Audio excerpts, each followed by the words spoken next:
بسم الله الرحمن الرحيم. نحمده ونصلي ونسلم على رسوله الكريم. أما بعد فأعوذ بالله من الشيطان الرجيم. بسم الله الرحمن الرحيم. جیسا کہ اللہ تبارک و تعالی نے قرآن مجید میں ارشاد فرمایا، ان اللہ و ملائکتہ یصلون علی النبی یا ایہا الذین آمنوا صلوا علیہ وسلموا تسلیما. اللہم صل علی سیدنا و مولانا محمد كما صليت على إبراهيم وعلى آل إبراهيم إنك حميد مجيد. اللهم بارك على محمد وعلى آل محمد كما باركت على إبراهيم وعلى آل إبراهيم إنك حميد مجيد. جیسا کہ اللہ کے رسول صلی اللہ علیہ وسلم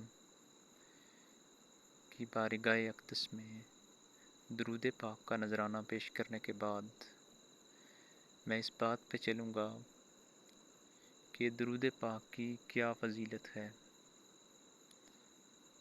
ویسے اپنے سادے الفاظ میں بتاؤں گا کہ علماء فرماتے ہیں کہ ایک درود پڑھنے والا بچہ درود نہ پڑھنے والے بچے سے ذہین اور بہتر ہوتا ہے. میں آپ کو اس بات کی طرف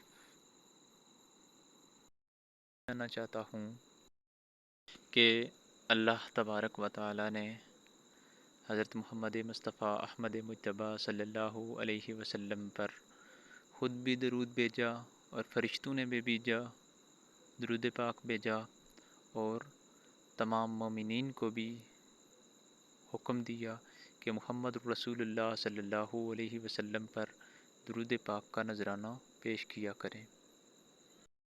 لہٰذا ضروری ہے کہ نبی کریم صلی اللہ علیہ وسلم پر جتنا ہو سکے زیادہ سے زیادہ درود پاک کا نذرانہ پیش کریں.